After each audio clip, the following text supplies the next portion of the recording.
Salah makan dikit sakit, salah makan dikit sakit, bolak-balik kena infeksi. Itu pertanda bahwa sistem imun kita melemah dan jumlahnya sedikit.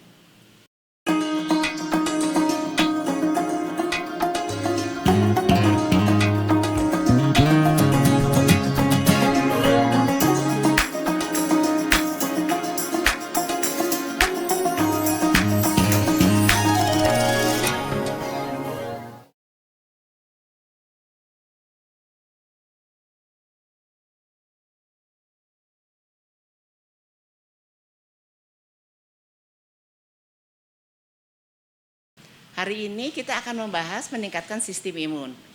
Tentu sistem imun ini kalau kuat ya kita juga berjuangnya kuat dong. Untuk memperkuat perjuangan juga supaya kita tidak cengeng lah ya. Ada dokter dari Jepang yang mengatakan kalau kita bisa hidup di atas 70 tahun tanpa penyakit yang mengerikan, berarti kita punya sistem imun yang kuat sehingga kita bisa bertahan hidup. Nah, jadi memperkuat sistem imun adalah cara untuk mempertahankan kehidupan ini. Dan sekarang banyak sekali dokter-dokter yang mulai masuk ke sini.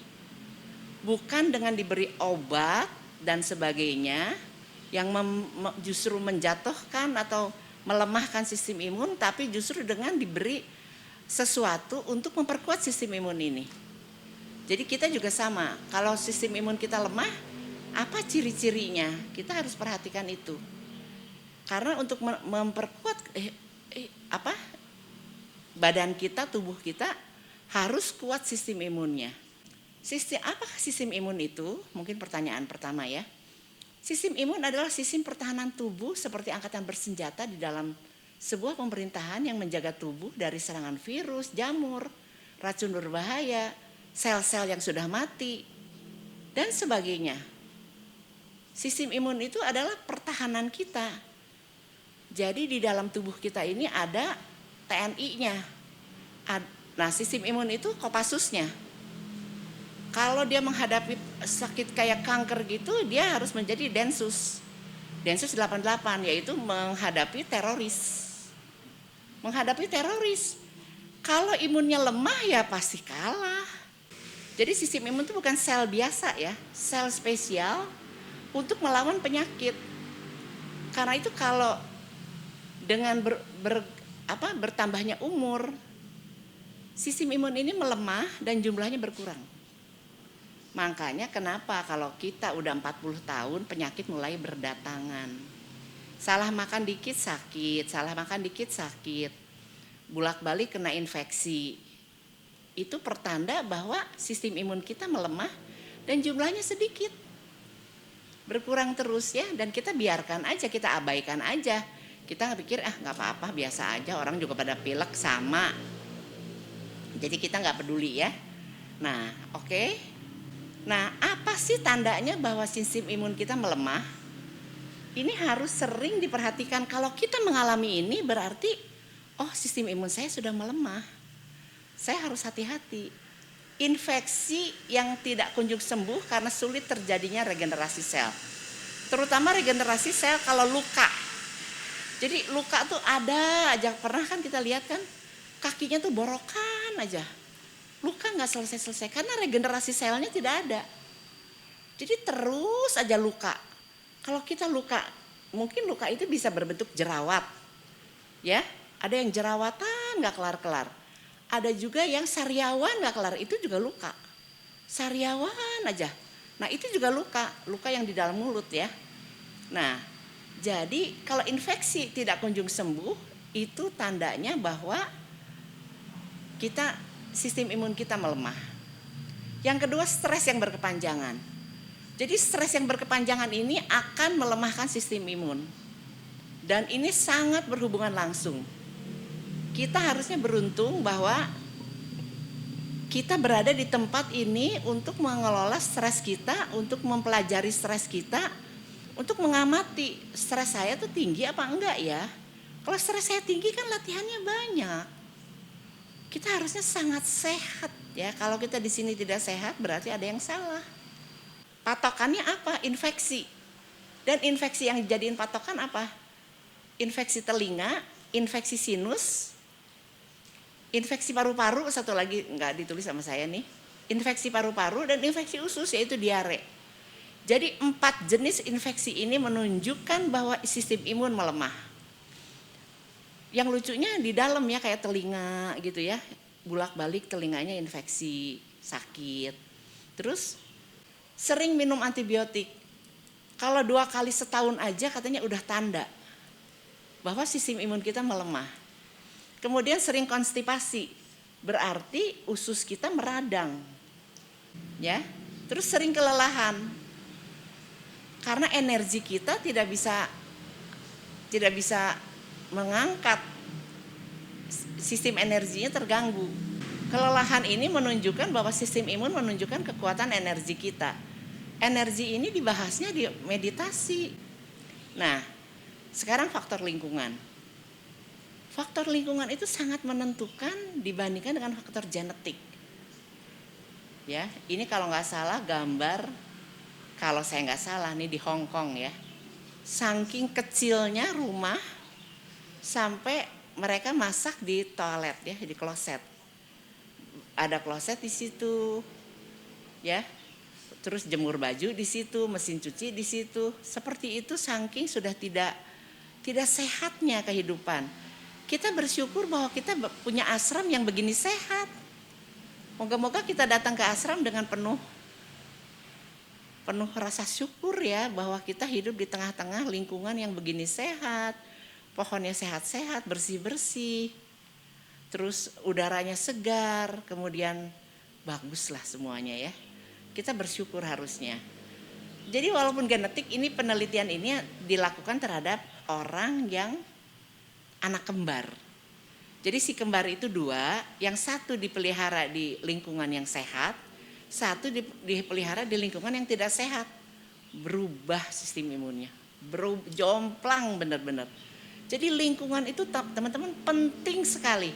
Kalau kita tinggal di ashram, menikmatilah pohon-pohon, tanaman yang sehat-sehat, yang segar-segar, sayuran yang segar-segar, kita nikmati semua itu.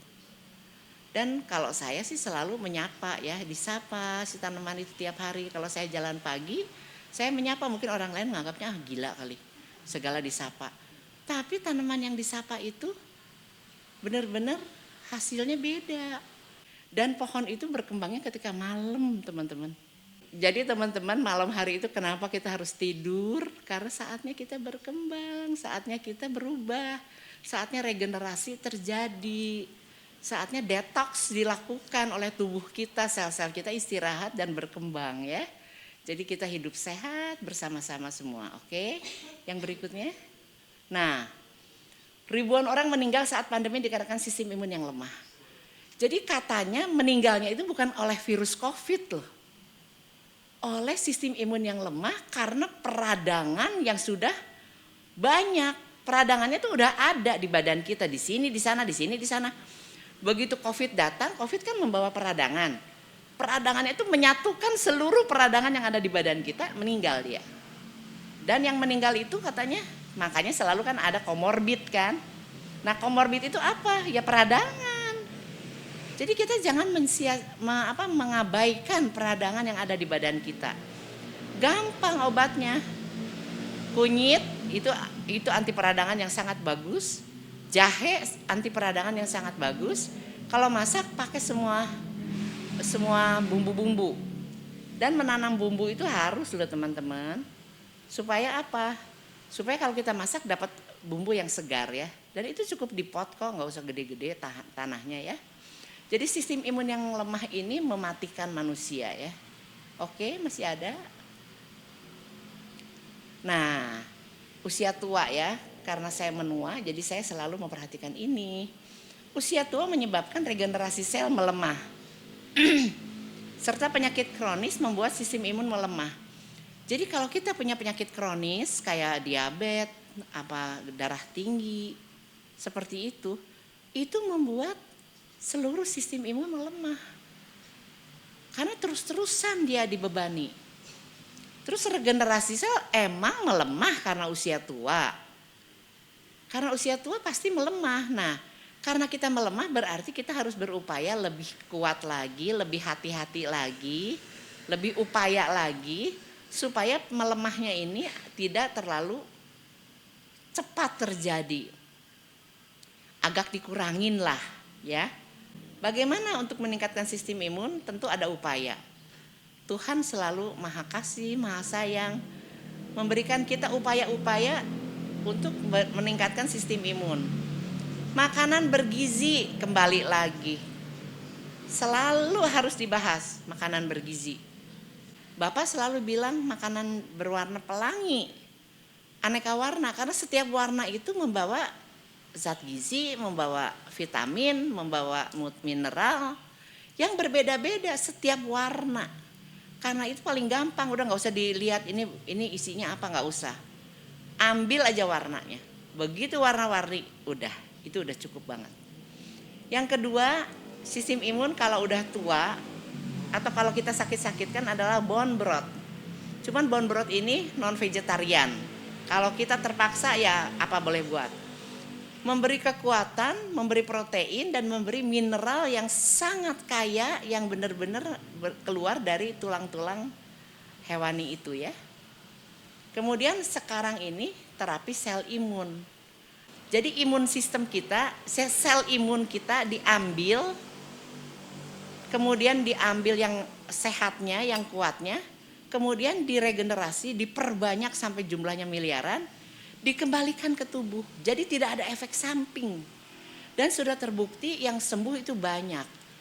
Karena orang yang sakit kanker itu, teman-teman mungkin buka di Google ya, bagaimana sel imun itu perang melawan sel kanker. Ngeri loh, benar-benar gebuk-gebukan.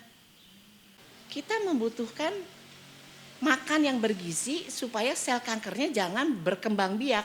Sel kanker berkembang biak karena gula kan, karena karbohidrat.